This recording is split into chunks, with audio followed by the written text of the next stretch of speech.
Welcome back to the Alec Lewis Show. I am your host, Alec Lewis. This is episode 141, recording on Saturday, January 17th, where we've got a little emergency podcast episode for you. We don't record a lot on Saturdays, especially in the off-season, a couple weeks after things ended and we've winded down. But with the news of the day, it's kind of a necessity, in my opinion, because it's a big one, in my opinion. If you haven't heard, Vikings offensive line coach Chris Kuper, his contract expired. He will not be retained. That was the team's messaging. The summary, underscored, italicized, underlined, is this. The Vikings are going to have a new offensive line coach. They are searching for that, and we're going to get into all of the dynamics within that topic here on today's emergency podcast episode. If you're new here and watching on YouTube, please hit that subscribe button. It helps us out a ton. You can rate and review, hit the little like, thumbs up if you're listening on Apple or Spotify or iHeart. Follow us there. React to us there. Comments are always welcome. I love interacting. It's why I've done this show and continue to do it for more than a year now. So thank you guys for being here. The show is presented by First Resource Bank. If you're familiar with First Resource, it is a member FDIC bank in the Minneapolis area, run by really good people in Tim Siegley, Aaron Siegley, and Charlie Anderson, who will probably text me about this news, but they've got a great banking platform, and I highly recommend it. The information to set up an account is in the description below. We're also sponsored by Unreal, the locally owned clothing brand. I don't need to say much about it. You can see it's making me looking much better than I typically would look on a Saturday, where I am still recovering for what from what the 2025 season was. All right, bunch of bullet points on this topic regarding Chris Kuper. The first is just a generic thought, take, kind of bit of information that I've said it on the on the podcast in the past, but there years ago, John Gruden, and a lot of people have a lot of thoughts about John Gruden. I happen to think he's incredibly entertaining. I also believe him to be a successful coach, and he's won a Super Bowl. He knows a lot about football. Years ago, he made a comment, believe he was being asked, who's your play caller going to be? Are you going to be doing the play calling, etc.? And he kind of moved past that question to say, essentially, and I'm paraphrasing, but you can ask me about the play caller position and who it's going to be and how that's going to operate. But he said the most important hire that you make as a head coach in the NFL is who your offensive line coach is going to be. He said that, and I think over the years, in my 4 seasons covering the NFL and consuming the NFL and talking to people around the NFL, it often goes under the radar the importance of who is coaching this position and the magnitude that it can have on everything. On Sunday, obviously, on the dynamics in the locker room, on the ability to draft certain players and develop them so you don't have to spend as much on that position, which helps everywhere else across the team. Like, there are just so many exponential factors that become easier and just affect the team's ability at being the most optimal success that everyone who is in these positions wants it to be, that the offensive line coach touches. I mean, you can look at Indianapolis with Tony Sperano Jr. and what they've done there, where they can allow 2 players to leave the building in Ryan Kelly and Will Fries, and because they've drafted and developed guys like Tanner Bortolini and Matt Gonzalez, they were able to replace them, which allowed them to spend money elsewhere and gave them confidence that they could still do what they wanted to do offensively. It's just a critical component of an NFL staff, and it is a massive role within an NFL organization. So I just want to start there, and why I feel that it's partially why I'm doing an emergency podcast. If you looked around the industry and beat writers whose teams don't retain an offensive line coach, do they do emergency podcasts? I don't really know, but I view it as that important of a position to where I wanted to do this. So I wanted to start there. Second thing, if you don't know about Chris Kuper, Kevin O'Connell hired him in 2022. He had been an assistant offensive line coach with the Denver Broncos, and he had also played with the Denver Broncos. His primary influence and mentor was Mike Munchak, who did it at a really high level, coaching the position for a long time. I believe Mike's also had some consulting crossover with Sean McVay and the Rams, so you have to imagine that there was a little bit of influence there. But Chris Kuper, again, to reiterate, like he had never been a full-time, you're the guy offensive line coach when Kevin O'Connell hired him in 2022. And that's not to say that you can't be successful doing that. There are a lot of offensive line coaches who thrive after years observing how other greats do it. And then the fact that Chris Kuper had been a player gave Kevin O'Connell obviously enough confidence to believe that he could relate to players within that room. And that is so much of what that job is. Before you talk about technique and run schemes and design, etc., you have to talk about, can the person in charge of that room create a family type feel to where those guys are very interconnected, because that is what that position group is. That's why you read anything, you'll hear the offensive line called a weak link system, meaning that it's really difficult for that unit to be good if all five don't rise to a certain level.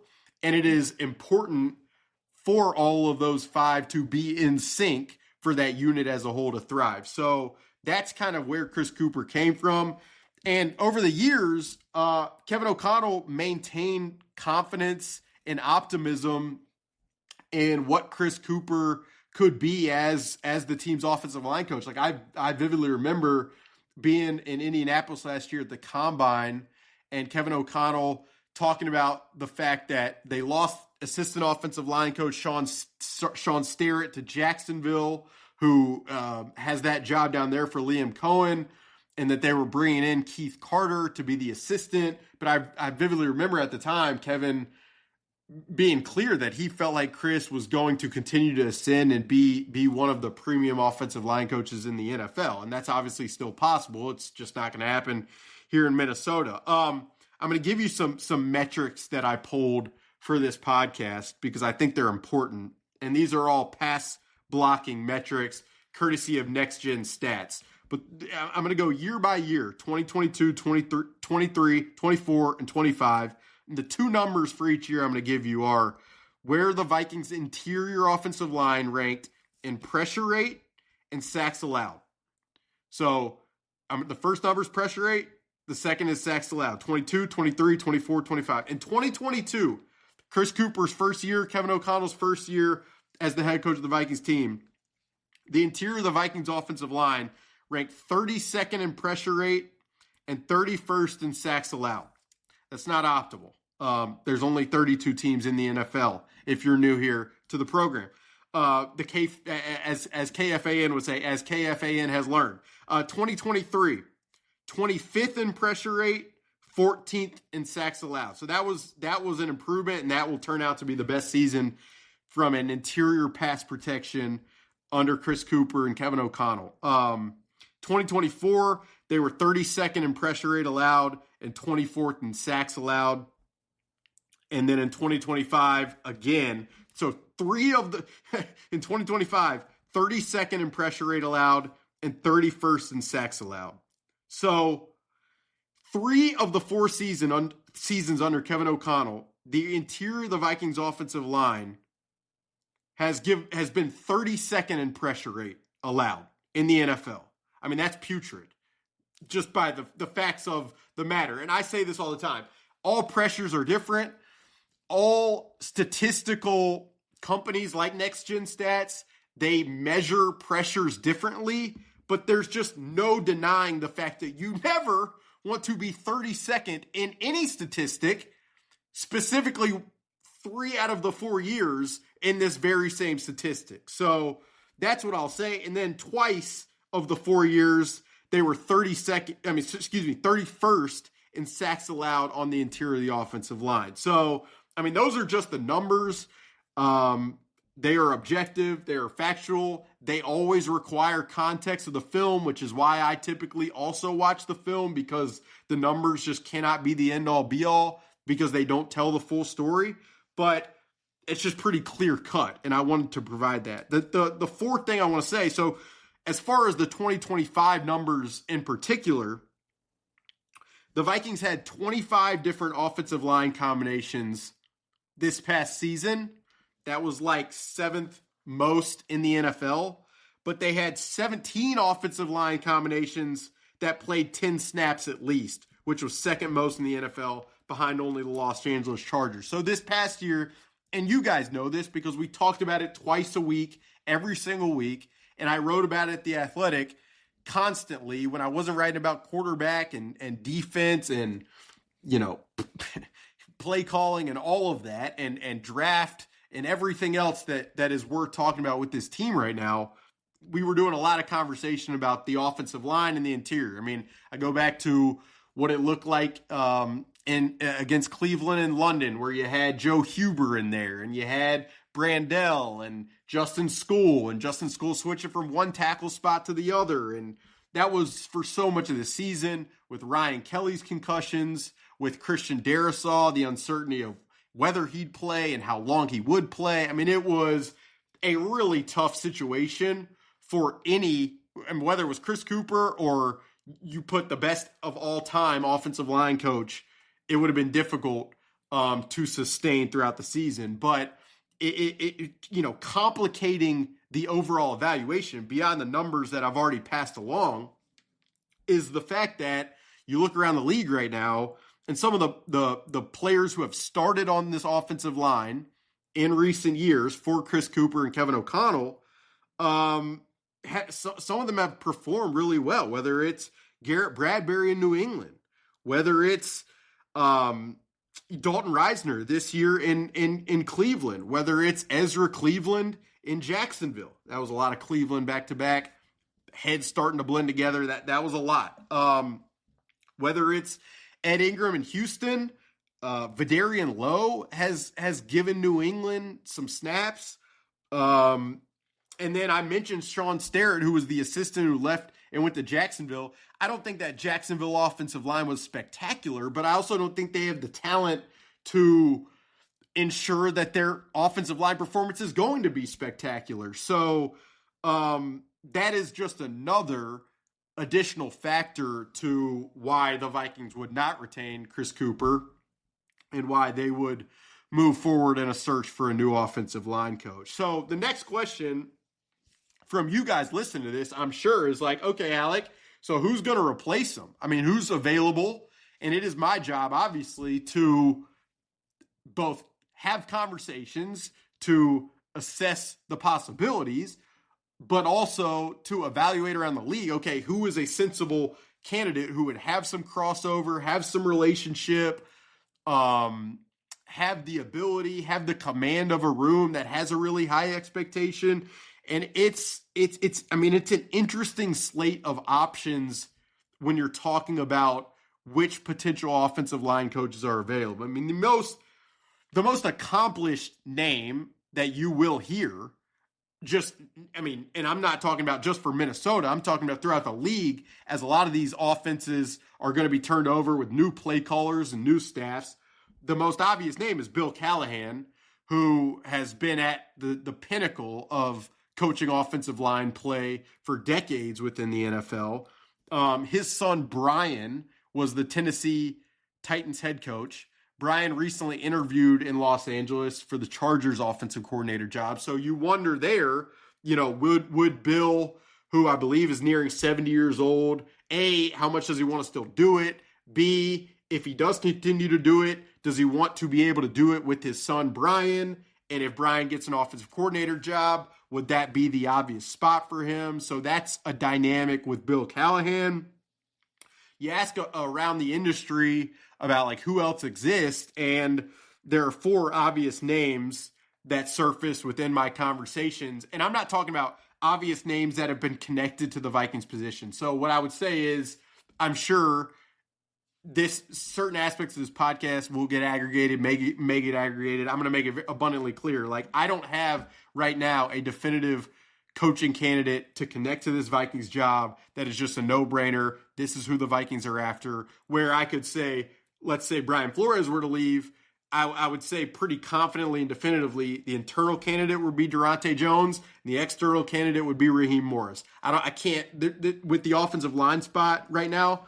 I can't, and hopefully I get to this point, but it's hard to be really definitive with it. But the four other names, just who are worth eyeing throughout the NFL right now, that came up in my conversations. Frank Smith was Mike McDaniel's offensive coordinator in Miami, and before that, he was I believe he was offensive line coach and run game coordinator in Los Angeles with the Chargers.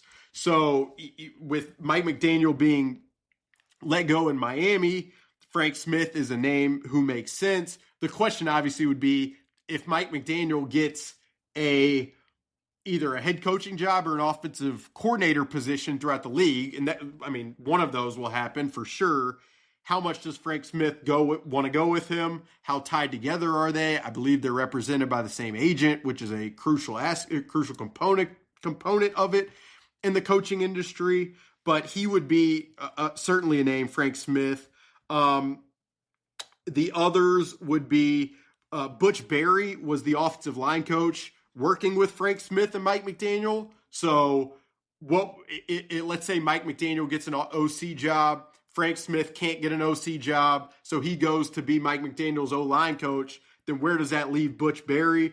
So that would be a name. Pat Meyer in Pittsburgh. So Pittsburgh, a lot of that staff is going to have turnover, obviously with Mike Tomlin not being back. Pat Meyer, I can't speak a ton to the job that he's done in Pittsburgh. I remember watching that Steelers O-line before the Week 4 game in Dublin, and I was mildly okay with it. It didn't blow me away, but that would be a name.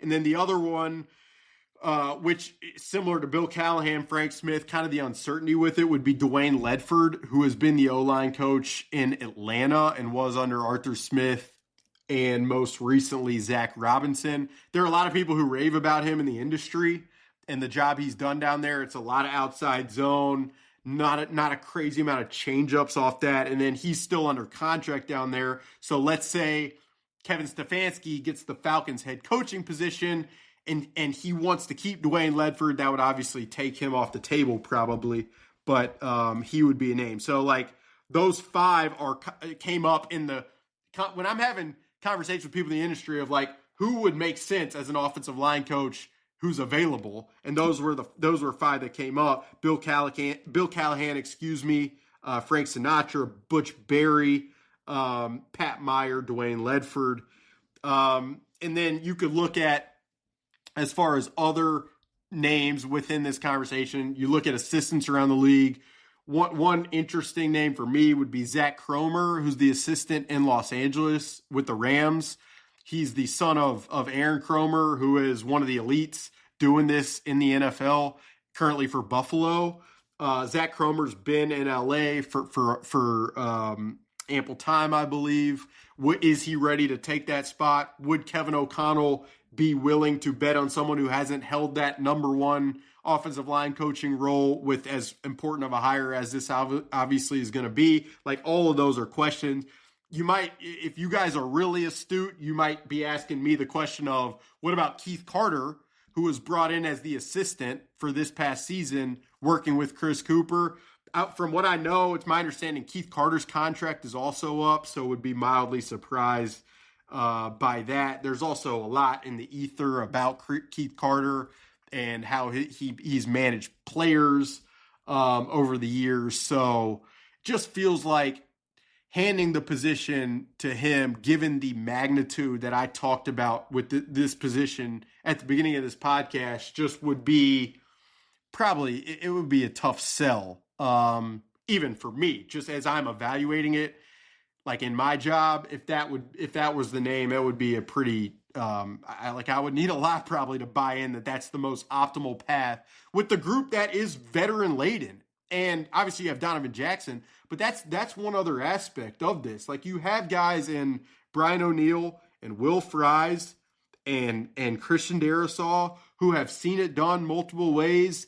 And I mean, I just think about Brian O'Neill in particular. Like, you're going to need somebody in there who is easy to get behind for a veteran like that who has a standard that Brian O'Neill has. So that's what I'd say within that conversation. But to round it out, I do think it is a big just factor within this team moving forward. It adds obviously another layer of uncertainty to the pile of it with this offseason when you're talking about quarterback and you're talking about Brian Flores and you're talking about other aspects of the staff and you're talking about the cap situation and you're talking about the leadership entering their fifth season without a playoff win and the ownership having gone 15 seasons, only 2 times getting past the wild card round. I mean, there's a lot of dynamics, and this adds a really big one, in my opinion. So it's unavoidable, and I feel like I probably wouldn't have been doing the job at the level that I want to do it if we did not do this as an emergency podcast today. So, any questions you guys have off this conversation, toss them in the comments section on YouTube. Toss them at me on social media, at Alec_Lewis, at Alec Lewis Show.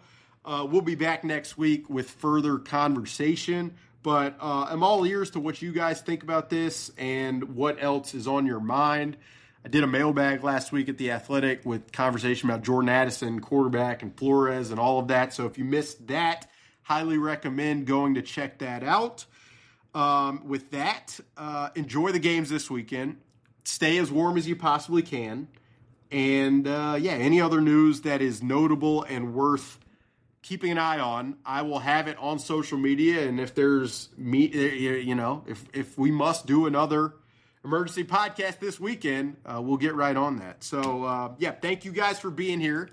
Appreciate you listening to the Alec Lewis Show. Like, subscribe, check out First Resource Bank, check out Unreal, the clothing brand, and we will talk to you very, very soon.